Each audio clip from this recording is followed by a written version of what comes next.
Dude, help! I'm freaking out. What do I do? In this video, we're going to talk about just that. Stay tuned.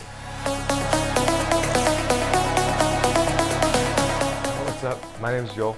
Welcome back to another video. I'm not a licensed therapist, counselor, or psychologist. My only qualification is that I've gotten through a bunch of addictions and continue to work on them today. So in this video, we're going to be talking about the infamous dark night of the soul. And you might be asking, what is the dark night of the soul? And that's a great question.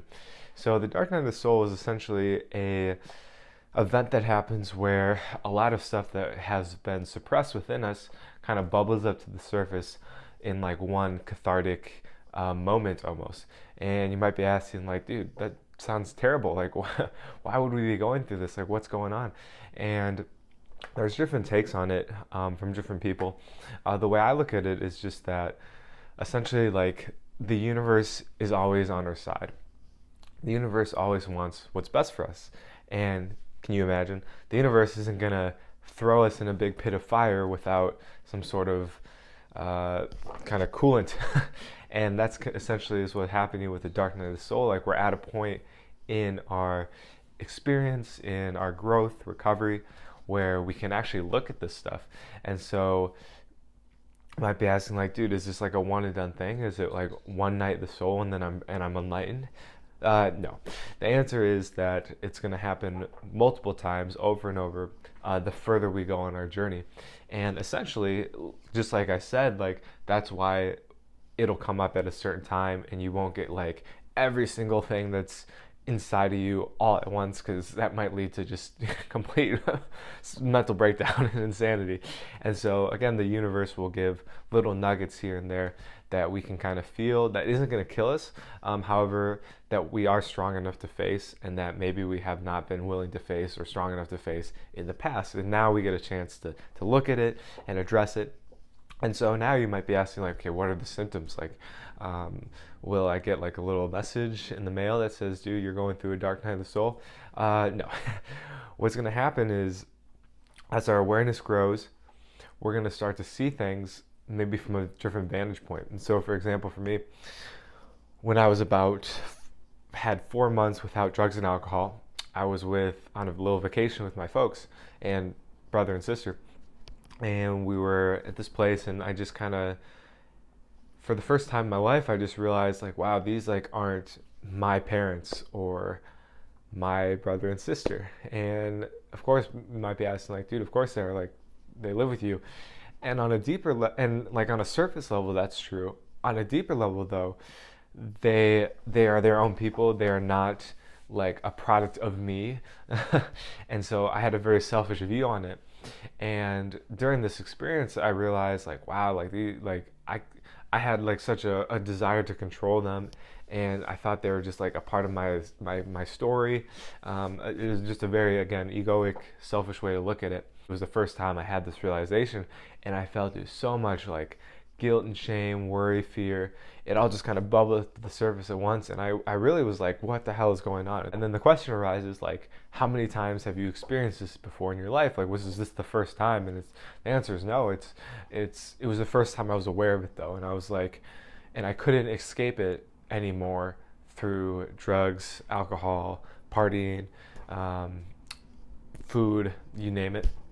And so I really had to be with it for the first time in my whole life. And in the past, so what would have happened before had I had an experience like this? I ran. I would have tried to like hide it, suppress it, hang out with a bunch of friends and try to just like forget about it. And now I didn't really have so much of a social circle anymore, because we were all growing up, everyone was in college, and yeah, I had to be on this journey alone and not alone. And I was like, oh my gosh, like, what the hell's going on? Like, I'm freaking out, man. Like, like I'm gonna die. It literally felt like I was gonna die. And if you're going through that, like, I empathize. Like, it's a scary place. And just continue watching this video, because we're gonna continue to talk about just a silver lining of all this and the beauty that can come out of this experience. So continuing on, I looked at YouTube, and I'm like, dude, like, what the hell is going on? And the universe provided the exact video that needed to come in at that moment. There's a guy named Victor Odo. I've been following him for many years now. This was the first time I discovered him, and he had a very small following, and now it's quite large and enormous, which is just really cool. And so his video was, "What is the dark night of the soul?" And I watched it, and it was just the first time someone like put it into words that, like, dude, what you're going through is normal. It is a thing to embrace. It is not a sign that you're going insane or crazy. And I want to relay that to you as well. So you're not going crazy. It's not a form of insanity. It's not you're not dying. It won't last forever. And having someone put that in like a very compassionate way and say, like, dude, like I've been there. Like, it was really like, I was like, whoa, like, okay, this is like something big in terms of like what I had gone through in my life. Like, this is going to be really important for me going down in the future. And as I'm enduring this, like, it will pass, and what's going to be left is, well, let's just dive into that right now. So what happens after a dark night of the soul experience? Well, one is a huge just amount of new awareness into your situation, to your relationship, to yourself, kind of whatever the issue or thing that you were working on, and that catalyzed this intense influx of emotions. There will be a lot of clarity on that on the other side of this, and you're going to be able to see it in just such a different vantage point. And so I saw this thing with my family afterwards. I'm like, okay, sweet. So I finally accept that they're not their own person. I cannot control them. I really have to let them go and start to, again, focus on what I can do in my own life, and let them live their life. And then we're going to come together once in a while. They can no longer save me or protect me or make me feel a certain way anymore. And once I accepted that, which was a few days later, I was just like, oh, okay, cool. Like, I'm on my own, baby. Let's do this. And that might be something that you're experiencing. Like, you're in a relationship, just as an example, and you're having a dark night of the soul. Like, maybe you're seeing the dynamics of you and your partner is not the same as you always thought it was, and it's like, oh my God, like, shit, like, I thought they were one person and they're not. I thought I was one person and I'm not. On the end of it, though, what might come out is, and again, this is just hypothetical, is just like a realization that, like, wow, like again, they're their own person. I really don't need them in my life. I can choose to have them, and I can choose to let them go. Like, I have that freedom, and I'm not going to be tied down to this anymore. Maybe if that's the case, where it's maybe has like a toxic energy to it, the relationship in general. It's like, I can get out of that toxicity today.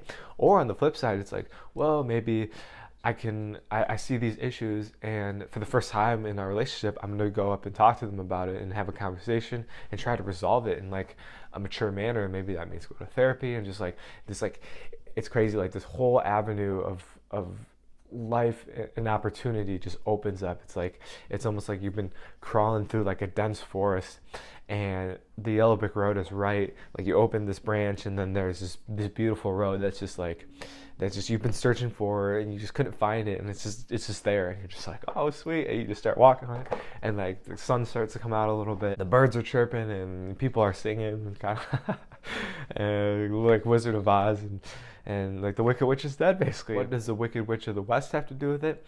The Wicked Witch is essentially our ego, and it's the dismantling of that dysfunction that was in our life, and now we get to go along and sing like they did in the movie, and kind of feel that celebratory energy and experience.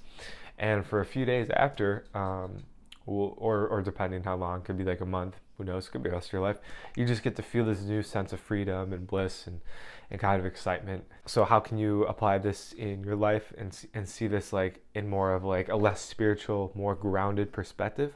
Well, essentially, this is just life in general, and it's a way of teaching us that life is going to have these ups and downs, and we're going to go through these times of intense joy, adulation, excitement, bliss, and then we're going to go back down into the states of like anxiety, pain, suffering, and it just ebbs and flows. And the more we can get in tune with that, and the more we can accept it and welcome it in our life, the shorter those durations are going to be. and it's going to move at a much quicker pace than maybe it had before.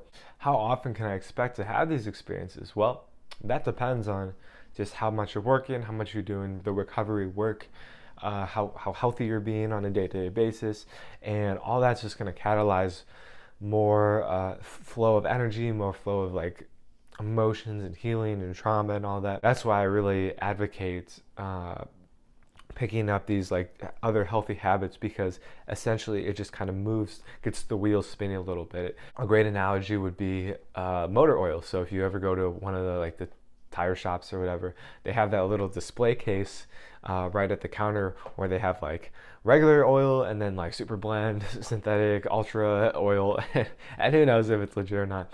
And anyway, each one has like a little mini plastic cog wheel thing, and you can there's like a little crank and you can turn it.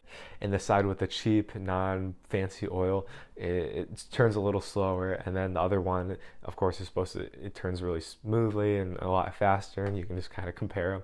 And so I like that analogy because it's essentially like what all this other stuff like diet, exercise, health, meditation is doing. It's allowing us to upgrade to that super fancy, expensive ultra blend oil. And so basically inside of us, our cogs can be spinning a lot faster, a lot more efficiently. And again, these dark nights of the souls will come up and we'll be able to work through them a lot quicker. We're going to have more of them. And so how is that a great thing, dude? Well, again, let's look at what comes out of it. We get more of those as well. We get more insights and just like those periods of expansion, and that can be really exciting, especially when we can work through issues that maybe. I know that personally, like I had some stuff that I thought I'd never get, like I had no insight. I thought it was just the way I am, and I kind of gave up, like ever thinking that I could be a better person or get into shape or have a healthy relationships. I thought that was all just like fuzz and just for the one percenters. And then now it's like I can work through some of that stuff and get to that state in like a week or even a day by watching a bunch of YouTube videos. Like there's so many resources out there. And again, like I would not have that courage and willingness to look at that stuff had my cogs been crusty and slow and with the cheap $5 oil. And now we're upgraded to like the $8 oil.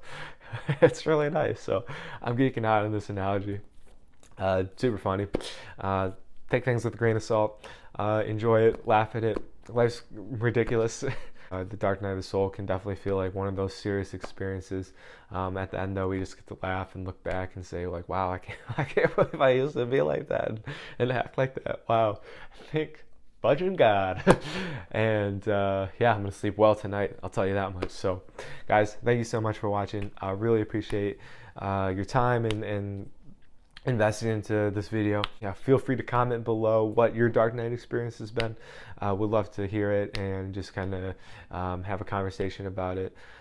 It's so cool to hear people get through that stuff, and it gives me hope too, and strength and inspiration, so that when I face another dark night of the soul, I can remember that I'm gonna get through it and it's gonna pass, and I'm gonna be able to talk about it in a fun, lighthearted way in the future.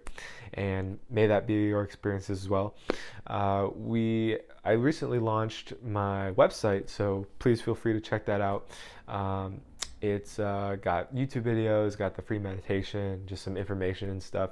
And then also it has the one-on-one coaching application that you can apply for. So with the one-on-one coaching, my intention is to be able to help you kind of navigate through those first few months to maybe 6 months to a year of clean time. And why might you want to sign up for one-on-one coaching? Well, some people feel a little bit of hesitation and anxiety going right into the recovery community because there's a lot of people. It's just it can be hard to be vulnerable in a big group of people you don't know.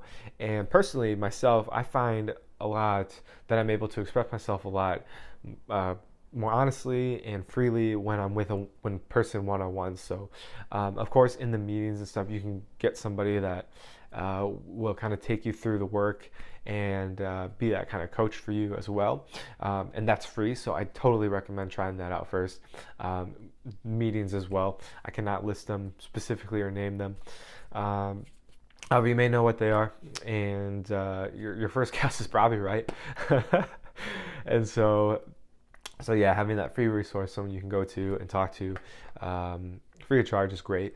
That being said, though, a lot of people do not feel comfortable and ready for that, and yet they still have a passion and a desire to get free of their addiction. So that's what I'm here for. I'm here to help walk you through it. We're going to have an action plan, a daily action plan that includes journaling, meditation, exercise, diet, and really just kind of investing in yourself into the future. So 5 years from now, 3 years from now, even a year from now, you're gonna be like, wow, like I've grown so much. I'm so happy I spent a month going to the gym 4 days a week, because now I see this as such a benefit and a lifestyle habit change that I'm going to take with me to the grave. So maybe in the next video we'll talk about how recovery and getting sober, sobriety is like an investment, and it can be viewed in like that financial realm, and that might be a way to kind of shift our perspective on it. So again, back to the one coaching, we got I'll be helping you, change the mindsets, get different perspectives on things, have someone to talk to weekly, and maybe even daily, on just like how you're doing, how you're feeling, what your experience is, and how we can work through that together, give you the tools to go out on your own and be able to live life to your fullest. And so I'm really excited for that and to be able to offer that to you. So again, feel free to check that out. Link will be below. Also have a free meditation. Link will be below. And besides that, again, thank you so much for watching. I look forward to talking to you in the next one. And have a great day.